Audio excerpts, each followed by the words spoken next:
এবং এই যে গত 9 মাসে আওয়ামী লীগের যত কর্মকাণ্ড হয়েছে সম্পূর্ণ দায়ী ডক্টর ইউনূস সাহেবের। যদি তাদেরকে আগেই নিশ্চিত করে দিত আজকে হাজার হাজার মা বোনের প্রাণ যাইতো না, আবার নতুন করে কোনো ফেসিজম সৃষ্টি হইতো না।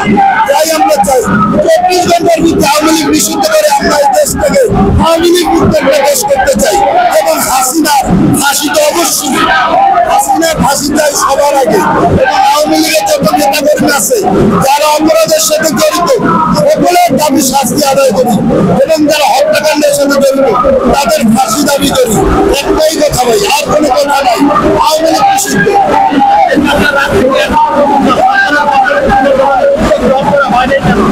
আমার জানা মতে স্বরাষ্ট্র উপদেষ্টা সাহেব বলছে যে উনি বিচার করবে, তবে এখনো কোনো প্রতিক্রিয়া আমরা দেখি নাই। হয়তো আমি জানি না, যদি কিছু বলে থাকে এটা এখন আমি শুনছি না। কিন্তু তারা একেবারে নিষ্পত্ত অবস্থানে আছে যে তাদের মতামত থেকে আওয়ামী লীগ নিষিদ্ধের কোনো খোঁজ খবর বা কোনো একটা কথা আমরা এখনো পাই না। তাই যে অবিলম্বে একটাই দাবি হয়, আওয়ামী লীগ নিষিদ্ধ।